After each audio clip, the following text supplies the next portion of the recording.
Hello every one. Victers ചാനലിൽ +1 accountancy 15-ാമത്തെ എപ്പിസോഡിൽ എന്തെല്ലാം കാര്യങ്ങളാണ് ഡിസ്കസ് ചെയ്തത്, അതുപോലെ തന്നെ നോട്ട്സും അസൈൻമെൻറ്റ്സും എന്തെല്ലാമാണ് ഇന്ന് നോക്കാനാണ് നമ്മൾ ഈ ഒരു വീഡിയോയിൽ വന്നിട്ടുള്ളത്.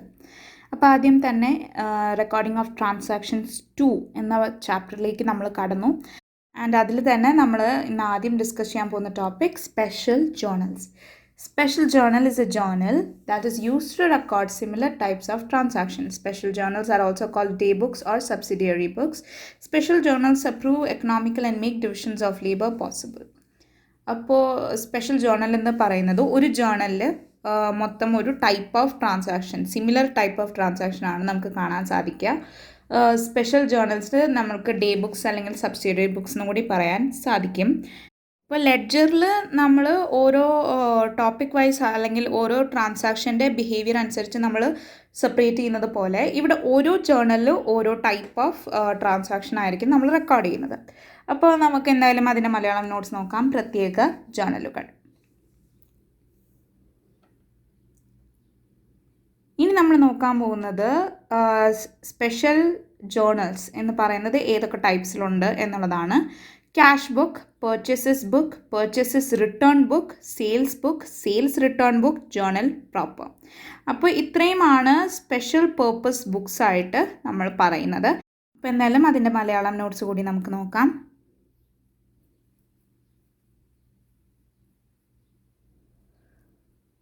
ഇനി നമ്മൾ ഇതിൽ ഏറ്റവും ആദ്യത്തെ, അതായത് ക്യാഷ് ബുക്കാണ് ഇന്നത്തെ വീഡിയോയിൽ ഡീറ്റെയിൽഡ് ആയിട്ട് നമ്മൾ പഠിക്കാൻ പോകുന്നത്. അപ്പോൾ cash book is a book in which all transaction relating to cash receipts and cash payment are recorded. Cash റിസീപ്റ്റ്സും അതുപോലെ തന്നെ ക്യാഷ് പേയ്മെൻറ്റ്സും റെക്കോർഡ് ചെയ്യുന്ന ബുക്കാണ് cash book. It starts with cash or bank balances at the beginning of the period. നമ്മളെപ്പോഴും ഏത് പീരിയഡിനെ കുറിച്ചിട്ടാണോ നമ്മൾ record ചെയ്യുന്നത് ആ പീരിയഡിൻ്റെ സ്റ്റാർട്ടിങ്ങിൽ നമ്മുടെ കയ്യിലുള്ള ക്യാഷ് അല്ലെങ്കിൽ ബാങ്ക് ബാലൻസ് ആണ് സ്റ്റാർട്ടിങ് എന്ന് പറയുന്നത് of A cash book. It serves the purpose of both journal as well as the ledger account. It is also called the book of original entry. ജേർണലിൻ്റെയും അതുപോലെ തന്നെ ലെഡ്ജറിൻ്റെയും cash account purpose both serve ചെയ്യുന്ന ഒരു ബുക്കാണ് cash book. ഇതൊരു book of original entry ആണ്. When cash book is maintain transactions of cash are not recorded in the journal. അപ്പോൾ ക്യാഷ് ബുക്ക് ഉണ്ടെങ്കിൽ ക്യാഷിൻ്റെ ട്രാൻസാക്ഷൻസ് നമ്മൾ ജേർണലിലല്ല റെക്കോർഡ് ചെയ്യുക. And no separate account for cash or bank is required in the ledger. അപ്പോൾ അതുകൊണ്ട് തന്നെ ലെഡ്ജറിൽ cash അല്ലെങ്കിൽ ബാങ്കിനെ ബേസ് ചെയ്തിട്ടുള്ള ഒരു സെപ്പറേറ്റ് അക്കൗണ്ട് നമുക്ക് ആവശ്യം ഇല്ല. അപ്പോൾ ഇതിൻ്റെ തന്നെ മലയാളം നോട്ട്സ് നമുക്ക് നോക്കാം. Cash book.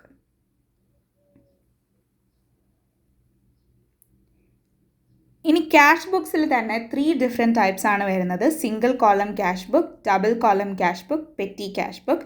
ഇതിൻ്റെ തന്നെ മലയാളം നോക്കുകയാണെങ്കിൽ ഒറ്റക്കോളം ക്യാഷ് ബുക്ക്, ഇരട്ടക്കോളം ക്യാഷ് ബുക്ക്, ചില്ലറ ചെലവ് ക്യാഷ് ബുക്ക്. ഇങ്ങനെ 3 ഡിവിഷനായിട്ടാണ് നമുക്ക് തിരിക്കാൻ പറ്റുക. അപ്പോൾ single column cash book records all cash transactions of a business in chronological order. അതായത് ടൈം പീരിയഡ് അനുസരിച്ചിട്ടായിരിക്കും സിംഗിൾ കോളം ക്യാഷ് ബുക്കിൽ നമ്മൾ ക്യാഷ് ട്രാൻസാക്ഷൻസ് റെക്കോർഡ് ചെയ്യുന്നത്. It is complete record of cash receipts and cash payment. Cash റിസീപ്റ്റ്സിനും cash പേയ്മെൻറ്റിനും complete record നമുക്ക് single column cash ബുക്കിൽ കാണാൻ സാധിക്കും. When all receipts and payments are made in cash by business organisation only, the cash book contains only one amount column on each debit and credit side. അപ്പോൾ ഇതിൻ്റെ തന്നെ Malayalam notes നമുക്ക് നോക്കാം. ഒറ്റക്കോളം cash book. ഒരു single column cash ബുക്കിൻ്റെ format ഇതുപോലെയാണ്. നമ്മൾ ലെഡ്ജറിൽ കാണുന്നത് പോലെയുള്ള അതേ ഫോർമാറ്റ് തന്നെയാണ് നമുക്ക് കാണാൻ സാധിക്കുക. ഡേറ്റ്, റിസീപ്റ്റ്സ്, LF, എമൗണ്ട് ഒരു സൈഡിൽ DR. ഇനി CR നോക്കുകയാണെങ്കിൽ ഡേറ്റ്, പേയ്മെൻറ്റ്, LF, എമൗണ്ട് ഇതേപോലെ തന്നെയാണ് നമ്മൾ ലെഡ്ജറിലും കണ്ടത്. ഇതിൻ്റെ തന്നെ മലയാളം ഫോർമാറ്റ് കൂടി നമുക്ക് നോക്കാം. തീയതി, സ്വീകരിച്ചത്, LF, തുക DR വരുന്നു. ഇനി CRലും സെയിം തീയതി നൽകിയത്, LF, തുക. ഇനി എന്തായാലും നമ്മൾ ഒരു എക്സാമ്പിൾ നോക്കാൻ പോവാണ്. എങ്ങനെയാണ് നമ്മൾ ക്യാഷ് ബുക്കിൽ റെക്കോർഡ് ചെയ്യേണ്ടത് അല്ലെങ്കിൽ എങ്ങനെയാണ് ഒരു ട്രാൻസാക്ഷൻ റെക്കോർഡ് ചെയ്യേണ്ടത് എന്നുള്ളതാണ് നമ്മൾ നോക്കാൻ പോകുന്നത്. അപ്പോൾ ഇവിടെ നമുക്ക് ഡേറ്റ് തന്നിട്ടുണ്ട്, ഇയർ തന്നിട്ടുണ്ട്, അതുപോലെ തന്നെ കുറച്ച് സ്റ്റേറ്റ്മെൻറ്റ്സ് തന്നിട്ടുണ്ട്. ഇതിനെ ബേസ് ചെയ്തിട്ട് വേണം നമ്മളിവിടെ ക്യാഷ് ബുക്ക് തയ്യാറാക്കാൻ. Single column cash book. Record the following transaction in a single column cash book of alpha traders and post them to the respective ledger accounts. ഇപ്പോൾ November 1st cash in hand ആണ് വരുന്നത്. amount is 30,000. November 4th cash received from Ganga rupees 12,000. November 8th insurance premium paid, it is 6,000. അടുത്തതായിട്ട് November 13th purchased furniture 13,000. November 16th sold goods for cash 28,000. November 17th purchased good from Midhun in cash 17,400. November 20th purchased stationery 1,100. November 24th cash paid to Rajan 12,500. November 25 sold goods to Kumar for cash 18,200. November 28th paid monthly rent. November 29th paid salary. November 30th deposited in bank. അപ്പോൾ ഇതിൻ്റെ തന്നെ നമ്മൾ എങ്ങനെയാണ് cash book തയ്യാറാക്കുക എന്ന് നോക്കാം. അപ്പോൾ date നമ്മൾ ക്രോണോളജിക്കൽ ഓർഡറിലാണ് എഴുതേണ്ടത്. DR സൈഡിലെ ഡേറ്റ് 2020 November 1st നമ്മുടെ കയ്യിൽ ബാലൻസ് എന്താണുള്ളത്? ബാലൻസ് ഇവിടെ BD എന്ന് പറയുന്നത് ബാലൻസ് ബ്രോട്ട് ഡൗൺ ആണ്. സോ ഇവിടെ ബാലൻസ് BD നമ്മുടെ കയ്യിലുള്ളത് 30,000 റുപ്പീസാണ്. അതാണ് നവംബർ 1st. അത് കഴിഞ്ഞിട്ട് വരുന്ന സ്റ്റേറ്റ്മെൻറ്റ് എന്ന് പറയുന്നത് ക്യാഷ് റിസീവ്ഡ് ഫ്രം ഗംഗ എന്നുള്ളതാണ്. അപ്പോൾ ക്യാഷ് റിസീവ്ഡ് ഫ്രം ഗംഗ എന്നായതുകൊണ്ട് തന്നെ ഗംഗ എന്നുള്ള പേര് എഴുതി നമ്മൾ അമൗണ്ട് എഴുതാണ് 12,000. അടുത്തതായിട്ട് വരുന്ന സ്റ്റേറ്റ്മെൻറ്റ് ഇൻഷുറൻസ് പ്രീമിയം പെയ്ഡ് എന്നാണ്. അപ്പോൾ നമുക്ക് അങ്ങോട്ടാണ് ക്രെഡിറ്റ് ആയിട്ടാണ് കൊടുക്കേണ്ടത്. അതുകൊണ്ട് തന്നെ ക്രെഡിറ്റ് സൈഡിൽ നമ്മൾ ഇൻഷുറൻസ് November 8th എഴുതുകയാണ്. ഇൻഷുറൻസ് ഒരൊറ്റ വേർഡ് എഴുതിയാൽ മതി. We don't need to write the whole sentence. Insurance amount 6,000. അത് കഴിഞ്ഞാൽ വരുന്നത് പർച്ചേസ്ഡ് ഫർണിച്ചർ. അപ്പോൾ അതും ക്രെഡിറ്റ് സൈഡിലാണ് നമ്മൾ എഴുതേണ്ടത്. November 13th furniture rupees 13,000. അത് കഴിഞ്ഞാൽ വരുന്നത് sold goods for cash. Sold goods എന്ന് പറയുമ്പോൾ നമ്മുടെ സെയിൽസിലാണ് വരുന്നത്. November 16th സെയിൽസ് rupees 28,000 വരുന്നുണ്ട്. അത് കഴിഞ്ഞാൽ November 17th മിഥുൻ്റെ കയ്യിൽ നിന്നും ഗുഡ്സ് പർച്ചേസ് ചെയ്യുകയാണ്. അപ്പോൾ ഇവിടെ പർച്ചേസ് എന്നുള്ളൊരു വാക്ക് നിങ്ങൾ കാണുമ്പോൾ അല്ലെങ്കിൽ സെയിൽസ് എന്ന വാക്ക് കാണുമ്പോൾ നിങ്ങൾ അവിടെ ആരെങ്കിലും പേരുണ്ടെങ്കിൽ അതല്ല എഴുതേണ്ടത്, പർച്ചേസ് അല്ലെങ്കിൽ സെയിൽസ് എന്നാണ് എഴുതേണ്ടത്. ഇപ്പോൾ നമ്മളുടെ ക്രെഡിറ്റ് സൈഡിൽ നോക്കുകയാണെങ്കിൽ November 17th പർച്ചേസസ് എന്നാണ് നമ്മൾ എഴുതിയിട്ടുള്ളത്. മിഥുൻ എന്നുള്ള ഒരു നെയിം നമ്മളവിടെ യൂസ് ചെയ്യുന്നില്ല. പക്ഷേ അതിന് പകരം ക്യാഷ് റിസീവ്ഡ് അല്ലെങ്കിൽ ക്യാഷ് ഗിവൺ എന്നുള്ള രീതിയിലാണ് നമ്മൾ പറയുന്നതെങ്കിൽ അതിന് പകരം അവിടെ നെയിം ആയിരിക്കും യൂസ് ചെയ്യേണ്ടത്.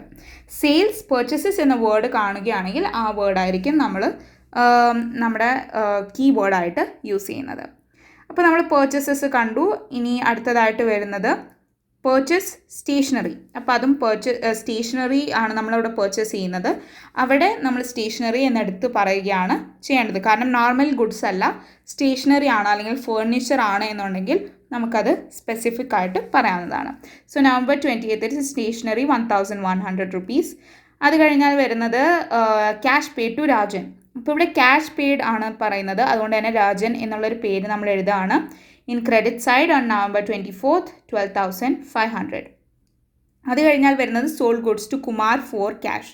അവിടെ സോൾഡ് എന്നുള്ളൊരു വേർഡ് നമ്മൾ കാണുമ്പോൾ തന്നെ നമ്മൾ എന്താണ് ചെയ്യുന്നത്? സെയിൽസ് എന്നുള്ളൊരു നെയിമിൽ നമ്മൾ എഴുതാണ്. On debit side November 25th sales is 18,200. ഇനി അത് കഴിഞ്ഞാൽ വരുന്നത് പെയ്ഡ് മന്ത്ലി റെൻ്റ് ആണ്. അപ്പോൾ ഡെബിറ്റ് സൈഡിൽ റെൻറ്റ് എന്ന നെയിം കൊടുത്തിട്ട് November 28th 2,500.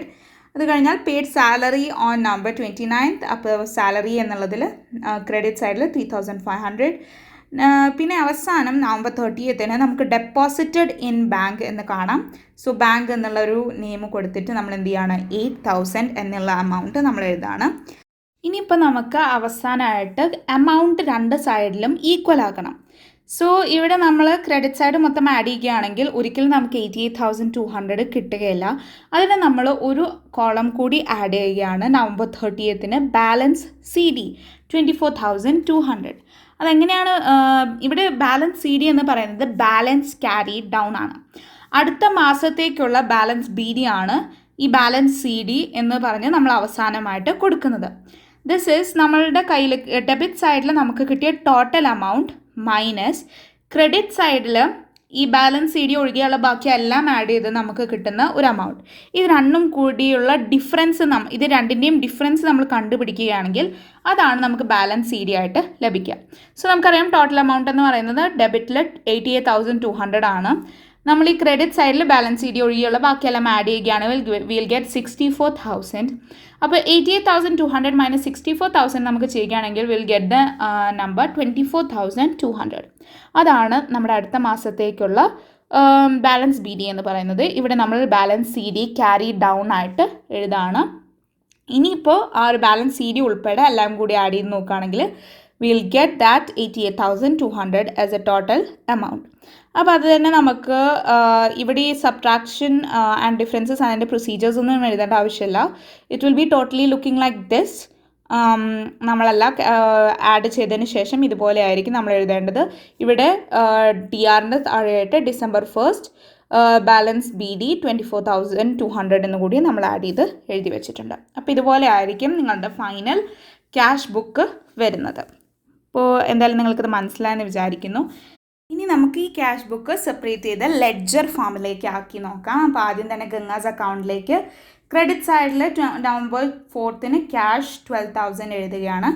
അടുത്തതായിട്ട് വരുന്നത് സെയിൽസ് അക്കൗണ്ടിൽ November 16th cash 28,000, November 25th cash rupees 18,200. അത് കഴിഞ്ഞാൽ വരുന്നത് insurance account and furniture account, 2 account ഉണ്ട്. അത് ഇൻഷുറൻസ് അക്കൗണ്ട് നോക്കാം. ഡെബിറ്റ് സൈഡിൽ നമ്മൾ എഴുതാണ് November 8th cash rupees 6,000. Furniture അക്കൗണ്ടിൽ November 13th ക്യാഷ് rupees 13,000.